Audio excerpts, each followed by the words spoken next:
నమస్తే, welcome to ANN news updates. Bulldozer కూల్చివేతలు ఆపేయండి, సుప్రీం ఆదేశాలపై హైడ్రా రంగనాథ్ కీలక వ్యాఖ్యలు.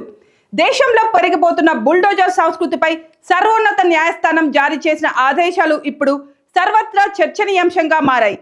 అక్టోబర్ 1వ తేదీ వరకు దేశవ్యాప్తంగా బుల్డోజర్ కూల్చివేతలు ఆపేయాలంటూ సుప్రీంకోర్టు ఉత్తర్వులు జారీ చేసింది. తదుపరి ఆదేశాలు వచ్చే వరకు బుల్డోజర్ కూల్చివేతలు ఆపేయాలని అన్ని రాష్ట్ర ప్రభుత్వాలను సుప్రీంకోర్టు ఆదేశించింది. అయితే సుప్రీంకోర్టు ఇచ్చిన ఆదేశాలపై హైడ్రా కమిషనర్ రంగనాథ్ స్పందించారు.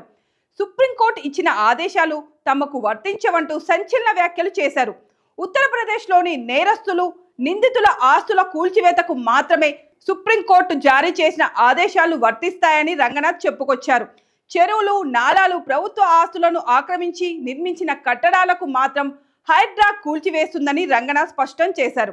నేరస్తులు, నిందితులకు సంబంధించిన ఆస్తుల జోలికి హైడ్రా ఏమాత్రం వెళ్లడం లేదని రంగనాథ్ క్లారిటీ ఇచ్చారు. అయితే బహిరంగ స్థలాలు, రైల్వే ఆస్తులు, చెరువులు, కుంటలను ఆక్రమించి కట్టిన నిర్మాణాల తొలగింపు విషయంలో తమ ఆదేశాలు వర్తించవని పేర్కొన్న సుప్రీంకోర్టు ఆదేశాలను రంగనాథ్ ఉద్ఘాటించారు. అయితే హైదరాబాద్లో చెరువు, కుంటలు, ప్రభుత్వ స్థలాలను అడ్డగోలుగా ఆక్రమించి నిర్మాణాలు చేపట్టిన కట్టడాలపైకి హైడ్రా బుల్డోజర్లు పంపిస్తున్న సంగతి తెలిసిందే.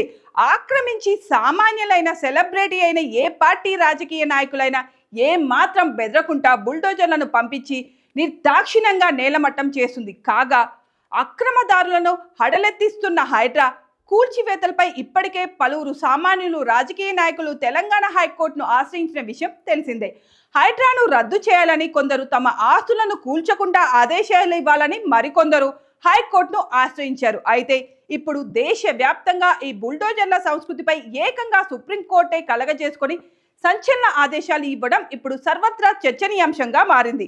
ఈ ఆదేశాలు హైడ్రాకు కూడా వర్తిస్తాయని సంబరపడిపోతున్న వారిని ఉద్దేశించి కమిషనర్ రంగనాథ్ ఇచ్చిన స్టేట్మెంట్ ఇప్పుడు వారి ఆనందంపై నీళ్లు చల్లినట్ల అయింది.